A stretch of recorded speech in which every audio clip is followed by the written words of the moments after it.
What's good, everybody? Welcome out to this special Black Power Media program right here. We're doing this straight for our Patreon members.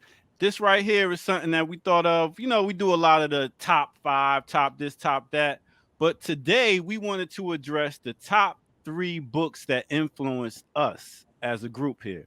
So we're going to do it like that. Thank you all for all coming. Make sure y'all hit that like, subscribe, notification bell because we got a lot of dope stuff for y'all. But starting it off, we're going to start off with no other than Dr. Jared Ball.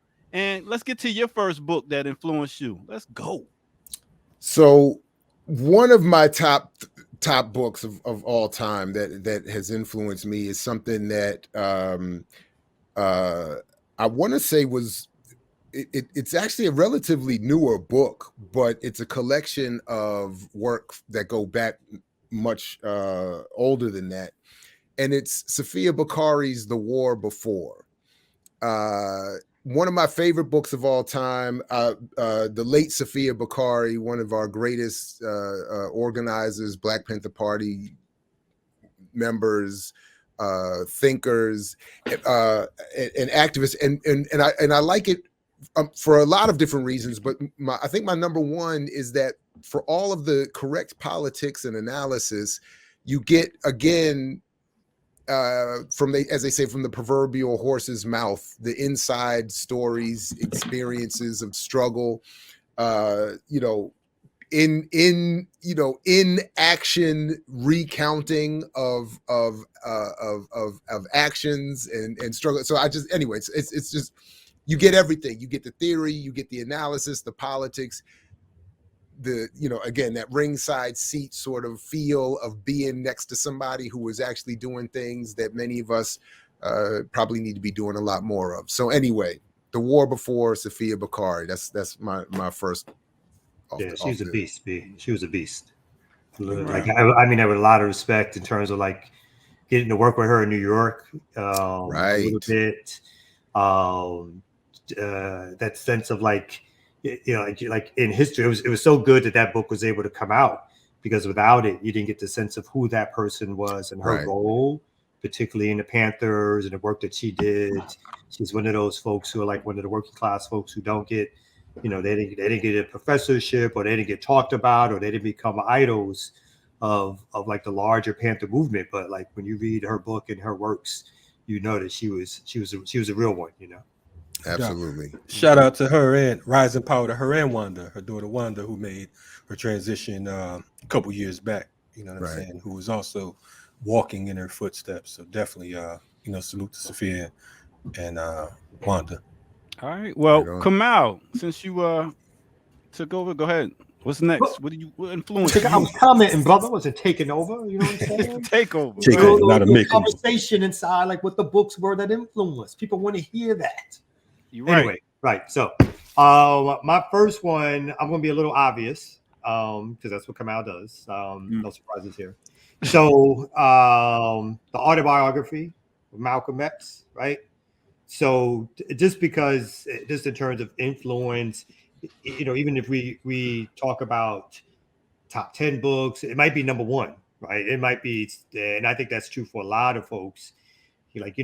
Reading Malcolm, the autobiography, again, with sort of a historical analysis given later on about how folks tried to change the book or it's made more conservative. All the drama around getting it printed, of course, right in the middle of Malcolm's the attempts to kill Malcolm, and ultimately him actually being assassinated, and the book coming out obviously after Malcolm was assassinated. This book was and is sort of a book that gave somebody like me a reading of history that was straightforward, that was clear. They gave an analysis of who we were as a people, that even if it was obviously written during a different time period, the issues related that he experiences were issues I saw in my community. And then that brother went out and started practicing solutions. So it was that kind of stuff that really got me to want to be an organizer and work in my community and make it a lifelong endeavor, because it was like through the autobiography of just finding out how this brother did his work, and it just leading to so many other books and the speeches starting to read about the Panthers and the rest of it. All of that, I would say, kind of originated from picking up this book and reading it. No doubt. Yeah, I think we all got that book. Everybody has that book, for real. It's like the Bible in the in revolution and movement. For real, for real. So with Absolutely. that said, Kalanji, what you got? I would say if I'm gonna go first, my first book I would say might be The Tunnels of Coochie. And The Tunnels of Coochie, basically, for folks who aren't familiar, it's around the whole Vietnam War, Vietnam conflict. It talks about how the Viet Cong they created these secret underground tunnels, and it was from like the Coochie province to the edge of Saigon. And they use it for all types of things, such as caching their weapons, preparing to strike, taking care of their wounded, you know what I mean? And it was a whole gang of complex tunnels, you know what I mean? So the Americans would have to get down in there, the US soldiers, and that's part of the reason why one of the things that they were that caused this loss, because when folks talk about the Vietnam War, they talk about it like it's just some little blanket thing, like the Viet Cong was just standing there with their guns and they went head up. It was a lesson on guerrilla warfare. So I think that The Tunnels of Coochie would be a book that inspired me. All right, that's a good one. Yeah, I'm so childish when he said Tunnels of Coochie. I thought he was, Coochie. Yeah. I figured that. Man, that may get you lost too, brother, depending on where you go. You can be warfare depending on where you at, brother. Hey, no That's doubt. What you want. Yeah, doctor. All right, so I'm gonna go ahead with a book that influenced me. It wasn't just one book; it was pamphlets that came from no other than, that's right, Dr. York. Yes, his pamphlets. It changed me because I was going through a time in life where I just lost my mom when I was a teenager, and then my pops passed. Also, I was 17. So at this time, I was an atheist. I was like, ain't no God. They done took my parents, blah, blah, blah. And then, I got with a crew of people that was, eating right, started reading these books, and I started to learn about science. So it was like science that wasn't your regular learning about melanin, learning about the Moors, learning about stuff that you don't learn about in school. So it made me think outside of the box. And I have to say, it was a good book at that time to take me to my next level of thought. So it was a book that inspired me for some different ways. So that's what it is. Book 2. Now we're gonna keep going around. Let's start off with Kamal. What you got for book 2? So book 2 is gonna be another fan favorite of mine. My favorite white man. There's no cover on the book. It's called Deterring Democracy by Noam Chomsky. So I read this book in grad school with a U.S. foreign policy course taught by no other than Norman Finkelstein, who is another sort of well-known lefty writer who writes a lot on Palestine and Israel and so forth. But this book helped me think about how U.S. foreign policy works and the propaganda systems associated with it. So reading about this particular book, Deterring Democracy, is about the war in Iraq and other things, but it came out during the U.S. invasion in Iraq, I think Invasion 2, if I'm not mistaken. But again, it's just when you read a book like this and it starts talking about this is how the media is going to portray that war, but then let's look at other voices who are actually the receivers of U.S. weapons being dropped on them, and what's their perception of a U.S. invasion and whether or not it's helping their country or destroying their country. And I think this, again, led to some other books, Manufacturing Consent, and sort of a lifelong obsession of reading Chomsky's works, particularly around the propaganda tools of American media and U.S. foreign policy, and how we are made to believe that U.S. foreign policy or U.S. war, hegemony, or imperialism somehow benefits us when in reality it benefits a rich few and their manager class in government who supports it and benefits from it. So have you shared? My bad. Go ahead. No. Go ahead. Have you talked about being a student of Finkelstein? I don't remember. I think that'd be I mean, do you remember that experience at all? Yeah. I've always thought he'd be a fascinating faculty. He's a fascinating character because, you know, in person, my man is like aloof. You know, he's got a dry conversational style, very erudite though. You know, obviously he's bringing in really lots of academic knowledge and written knowledge, and then very straightforward too. Very straightforward. Mm-hmm. You know, even when he doesn't necessarily. It stands out some of his stuff in class. You know, he talked about not even if he didn't agree with your argument, he wanted to make sure you made a logical argument that was far more important to him. And I think at some point it became obvious that I was the chief lefty in the class. And when I got a 96 on a test he gave, he got mad at me and said I could have done better. So it was like he was that dude kind of thing. You know, I'm pumping. I'm like 96. I could see that. But he was that dude. Right. And I think lastly, you know, he wrote one of my recommendations for law school, and within it wrote like, you know, although me and Kamal are not of the same political persuasions, he's a black nationalist. Oh, that's right. That's right. Yeah. Right. I remember that part. Easy to get. He got along well with others. I was like, you can't write that in my goddamn. I'm trying to get the law school. What's wrong with you? Right. So yeah. Right. But he's a good dude. Just in terms of like what I feel like he's like this no nonsense dude, and I appreciate that a lot of times. Right on. Anybody got any remarks on that book before we move to the next? No.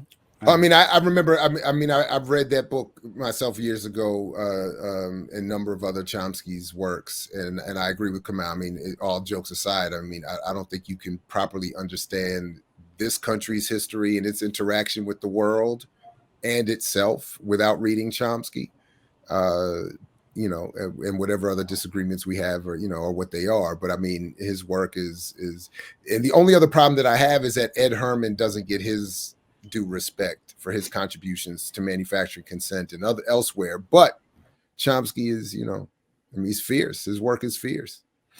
I even tried to read one of his books on linguistics once. Which was interesting. I don't remember anything about it, but it was just interesting. I mean, dude is fascinating. Yeah, Herman is kind of like the Ingalls to Chomsky's Marx in terms of credit due or whatever, how he's remembered in history. And look at Kamal on the segue. You know what I'm saying? So go ahead. My favorite white men. If we're doing it that way, that I do have that. The Communist Manifesto is one of my. You know, I've since then read many, a good amount of Marx and Engels. I think a good amount, at least, as they've written so much. But it, you know, a quick breakdown of why workers of the world should unite. I mean, to say a lot in a little space, and to say it well, and to move so many people on the planet. I give it to the Communist Manifesto. That's my number 2 for today. So, quick question: how do you use that in your teachings now? Oh, I mean, I use it all the time. In fact, I just gifted. In fact, this is my daughter's copy. I gifted this to my children, each a copy, just a couple weeks ago, and just to make the very basic points about the relationship of working people to capital, to the need for the global working community to think and to work in some level of unison, and how one impacts the other. You know, what happens to Chinese labor impacts U.S. labor. What happens to U.S. labor impacts French labor and impacts Senegalese labor. And I mean, so we all are encouraged to see ourselves in specific separate spaces, but we all are being forced into some sort of unison, whether we see it or not. It's just organized out of our interests at the moment. So that's basically how I, you know, and I encourage people just to read it. It's a good introduction into a critique of capitalism that I think we need to have. All right, Brother Kalanji, what book yes, do you ladies and have? gentlemen. Number 2. Yeah, cool. For my second book, I might go with I think I'll throw some Mao up there. You know what I mean? Maybe on protracted struggle. I mean, excuse me, on protracted war. And to me, Mao is like one of the Mao would be an Asian version of Hannibal. Had Hannibal had all of his stuff documented, you know. Yeah. Y'all laughing. Why you laughing? That was a good one. I haven't heard that. I mean, that's a good one. All right. Well, good. Then. You know, I got to take it back to Africa. But Unprotracted War was written, I believe, about, I don't know, a little less than a year into the Japanese invasion of China. And I think that, you know, when you talk about resistance, you know, Mao was always a thinker. He was this like a scientist when you talk about war. You know what I mean? So I thought that, you know, that book would be good. And I think he did that. He wrote that book maybe about a decade or so before they all came into power in regards to the People's Republic of China. So I think that I would say Protracted War would be my second. All right. Right on. Cool. So I'm gonna get to my second book, which leads off the story from the first book. Chancellor Williams, Destruction of a Black Civilization. I would have to say, after understanding that there's more knowledge out there than we just got in the high school books and stuff like that, I finally got to Morris Brown, and I started learning. I took up African studies. So this was one of my classes. I took up this book, and I got to finally get a history of learning about what happened to our people, because, you know, I learned about, you know, the science, the melanin, how powerful of a people and being we are. So that was with the York books. Then I started learning about the history of our people, the history of what people did to us, and was like, oh, so this is why we're in this situation. So it gave me the knowledge more of self to understand why we're in this situation, what we need to do to get out of this situation. And it was a very powerful book in my growth, as into understanding our history. So that was it. Chancellor Williams. You know, funny thing about Chancellor Williams that I always remembered, back in, I think, 2004, I began writing Malcolm Shabazz, Malcolm X's grandson. And he was locked up in New York.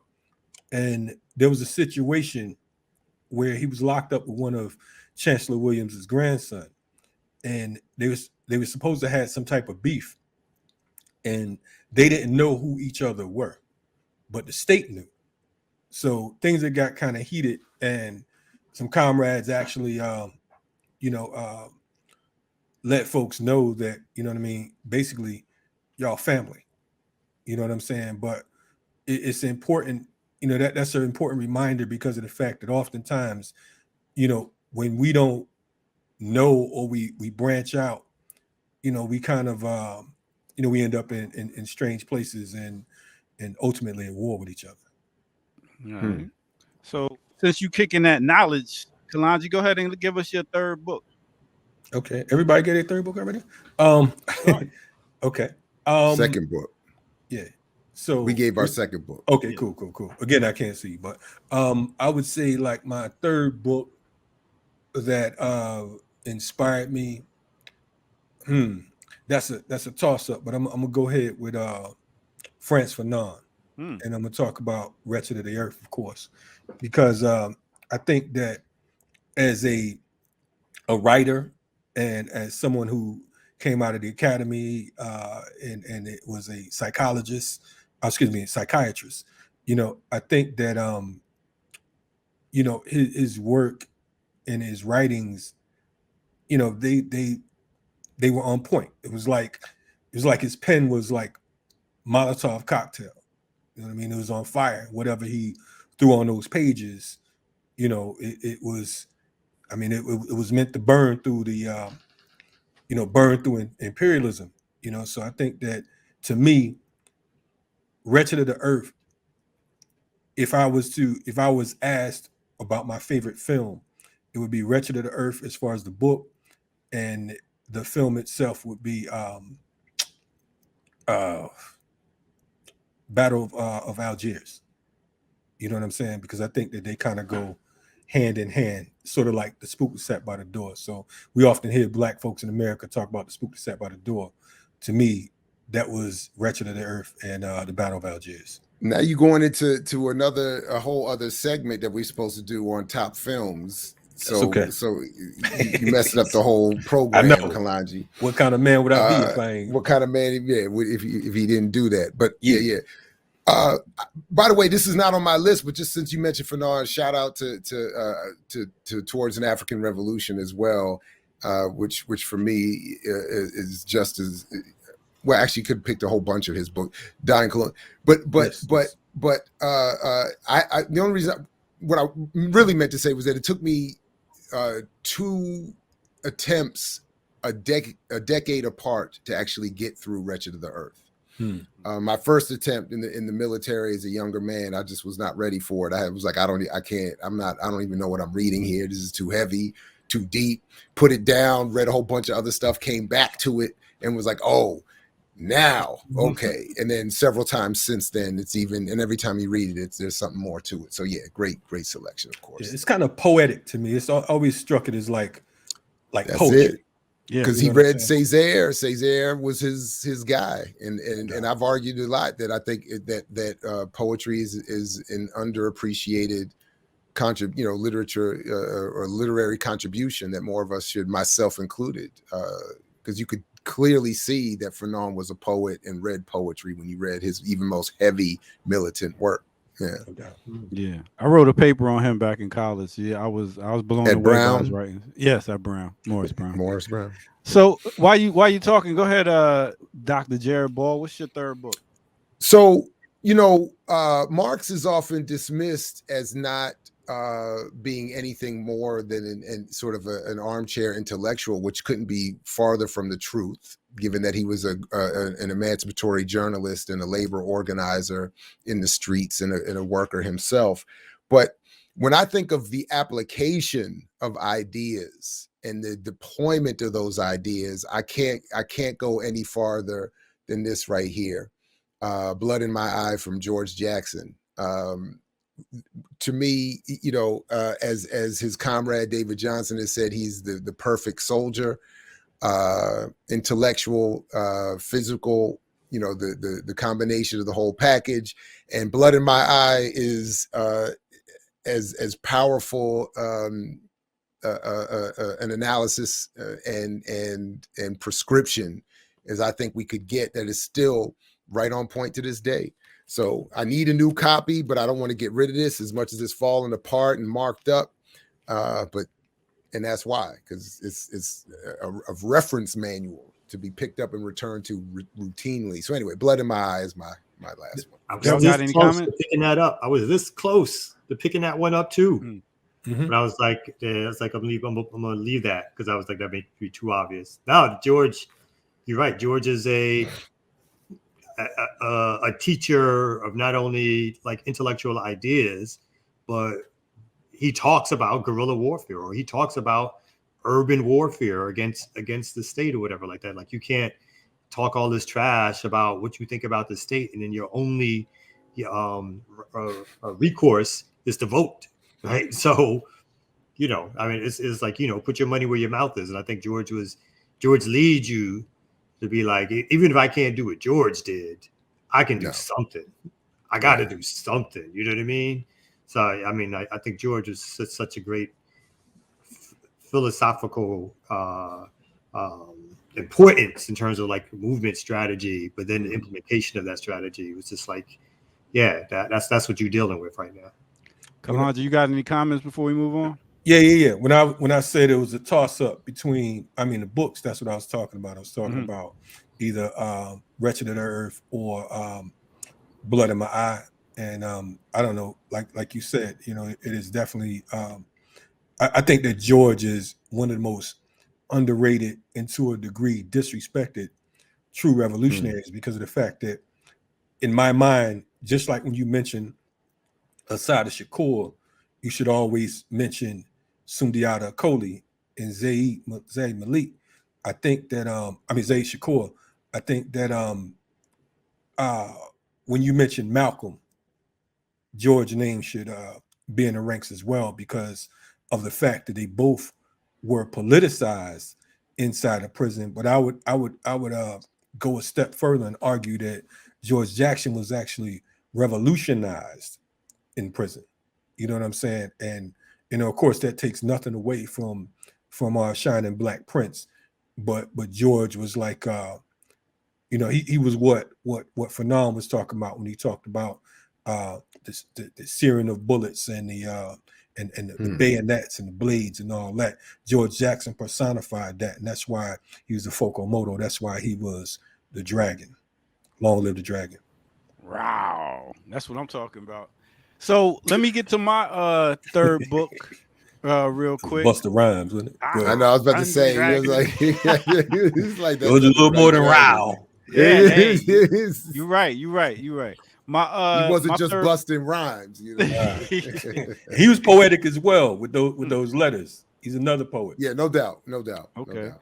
So my third book I wanted to get to is no other than can y'all see that? African Holistic. That's right. That's by Dr. Layla Africa. And I was in between Queen of Fool with Heal Thyself in that one. But I definitely had to go to that book right there because it was my journey on to living healthy. What was 1995? I went to first go see Dr. Sabi here in Atlanta at a conference. And then later on, I got the African Holistic Health. And I was like, oh, okay, so this is how you're supposed to eat. So it definitely changed me, turned me into a vegetarian, vegan, pescatarian, all the different labels they give you as in, trying to understand how to eat right. So that right there definitely changed my life and made me eat better and have a more holistic outlook when it comes to what I put in my body. All right. So come out. Yeah. So and one more thing about George, because you can't get away with it. It just popped in my head because I think we had this discussion a little bit, Jared, and it was something. It was based on a conversation Hiram had, brother Hiram, friend of the show, when we had talked about it.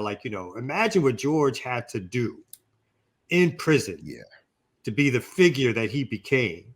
George didn't go into prison associated with politics or even the toughest dude on the block, right?